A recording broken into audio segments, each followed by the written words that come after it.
Stretching from northern Canada all the way to central Texas in the United States, the Great Plains of North America seem to be an endless expanse of grass and sky, rich with wildlife and natural resources.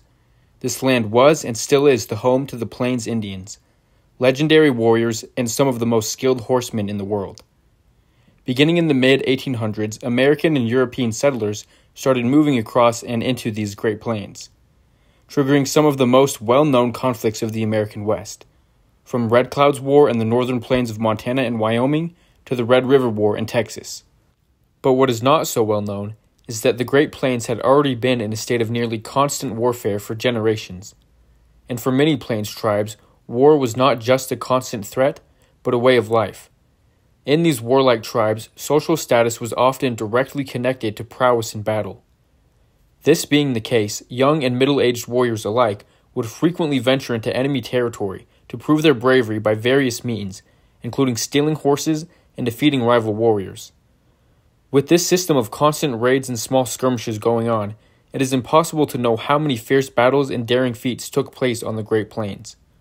But we do know it was no small number. Today I'm going to tell a story of a Cheyenne horse-stealing raid against the Comanche and Kiowa. This story comes from the book The Fighting Cheyennes by George Bird Grinnell.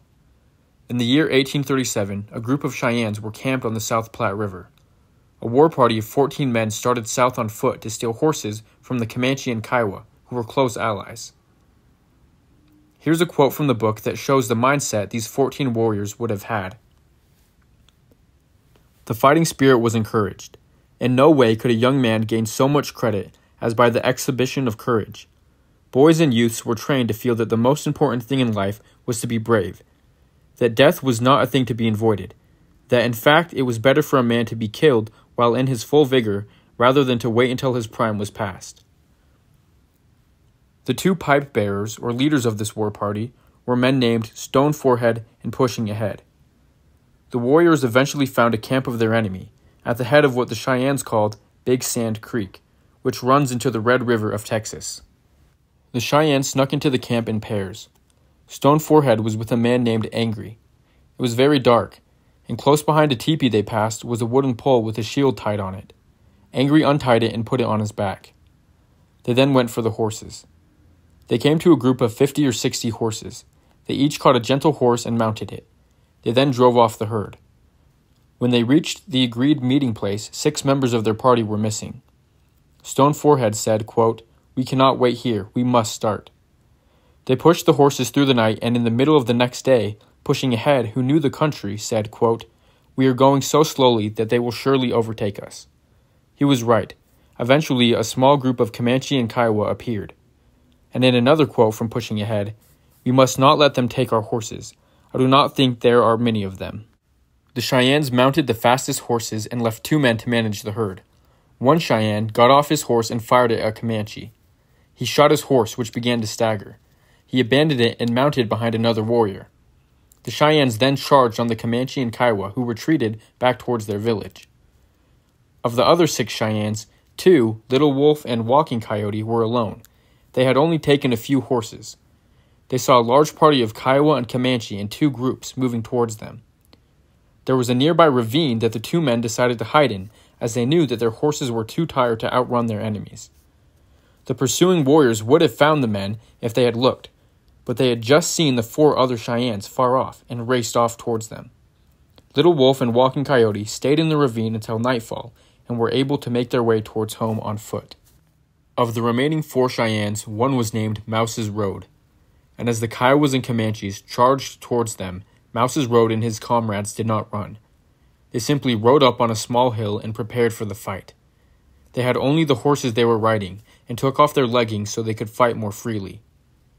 The Comanches and Kiowas fiercely fell upon the Cheyennes, who had very little arrows as they had been away from home for so long.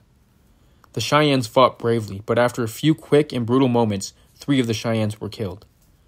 Only Mouse's Road survived, and early in the fight his bow had been shattered in 2 by a bullet. Seeing this, a Comanche chief charged him, seeking to kill him with his lance. But Mouse's Road avoided the lance, caught hold of the Comanche, pulled him from his horse, and killed him with his knife. Mouse's Road was still unwounded, and using plain sign language, told his enemies to come on. There was a man there named Lone Wolf who had just arrived. He said, quote, "I have just come, and I wish you all to look at me. I intend to kill that man." Lone Wolf had a Mexican captive with him and told him to ride with him. The two men charged Mouse's road. The Mexican rode straight at him, and Mouse's road, still on foot, ran to meet him. Jumping up, he pulled the man from his horse and stabbed him several times. Seeing this, Lone Wolf dismounted and ran to help. Mouse's road left the now dead Mexican and rushed at Lone Wolf, who was charging with his lance in both hands above his head. Just as Lone Wolf thrust his lance, Mouse's road ducked, avoiding the blow. He caught Lone Wolf by the left shoulder and brutally stabbed him in the hip.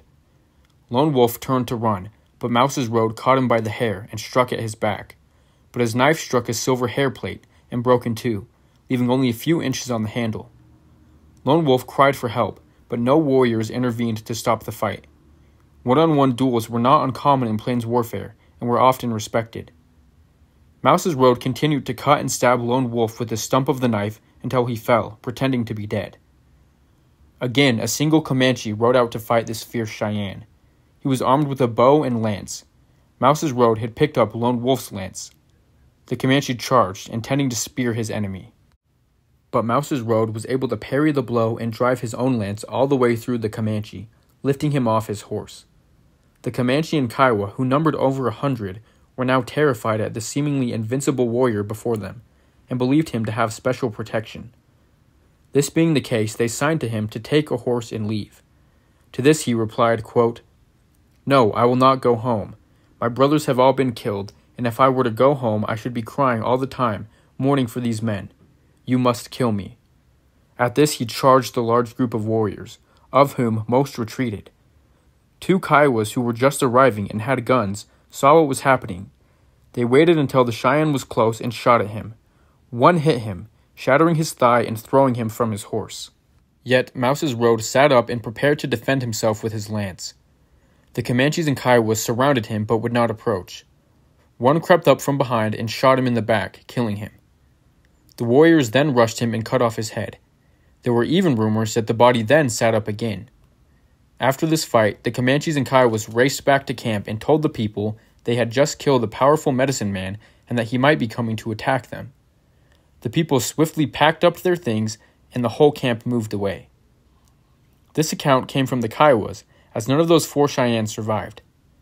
Lone Wolf survived and lived the rest of his days scarred and crippled from the wounds he received. And in a final quote from the book, the Kiowas and Comanches said that Mouse's road was the bravest man they ever saw or heard of.